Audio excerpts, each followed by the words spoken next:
Voici tout de suite l'essentiel des informations de ce jour. La journée mondiale de lutte contre le sida est célébrée ce jour à travers le monde. Pour Madagascar, la ville de Diego a accueilli la cérémonie officielle cette année. Au programme, diverses animations et sensibilisations destinées à la population locale. D'après le ministre de la Santé, Ndaimananzara Joanita, la Randil a déjà fait beaucoup d'efforts pour lutter contre ce fléau. Nous avons pu par exemple maintenir le taux de prévalence en dessous de 1%. Prochain défi, réduire le taux de mortalité lié à cette maladie au 0 décès. La cérémonie officielle a vu la présence du président de la transition André Rajoelina, qui n'a pas manqué de sensibiliser les jeunes à être beaucoup plus prudents.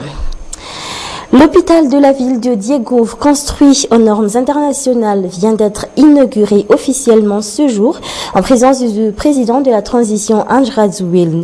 Je vous propose de découvrir cette nouvelle infrastructure destinée à la région de Diana à travers ce reportage réalisé par Fejara Kotundasu et Nzara Diansu.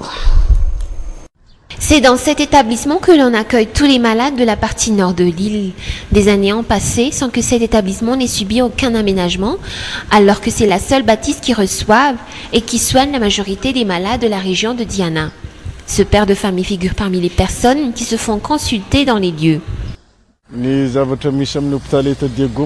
médicaments sont notre principal problème. Rajoutez à cela le manque de moyens, l'insuffisance de matériel. Face à toutes les contraintes qui planent sur l'accès aux soins, le régime actuel n'a pas hésité à construire un tout nouvel hôpital afin d'offrir à la population les soins et les traitements qu'elle mérite, au grand bonheur de tous. On est tous contents car on a pu visiter les lieux et tout est complet, digne d'un grand hôpital. Cet établissement hospitalier suit actuellement les normes internationales. Il renferme tous les départements et services dignes d'un grand centre hospitalier. Ici, c'est le bloc opératoire. C'est important car cet hôpital est à vocation chirurgicale, il ne faut pas l'oublier. En général, tous nos services sont axés sur cela, comme l'obstétrie, la gynécologie et le complexe mère-enfant. Il va également contribuer à une création d'emplois. Albertine figure parmi les jeunes qui ont pu bénéficier de cela. Elle se charge de l'assainissement et de la propreté des lieux. Je suis contente, j'ai pu trouver un travail grâce à cela et j'ai hâte de m'y mettre.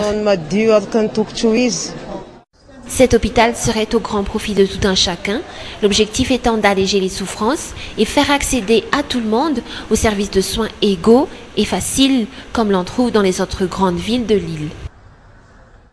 C'était ce jour également que la cité Manjus Ndantsiranan, faisant partie du vaste projet Chanmour au logement à bas prix, fut inaugurée par le numéro 1 malgache. 100 logements sont maintenant prêts à être habités par ces nouveaux propriétaires qui ont été tirés au sort ce matin, toujours à Ntsiranan. Faut-il rappeler que les Chanmour sont destinés aux jeunes couples ayant un travail et âgés de 35 ans.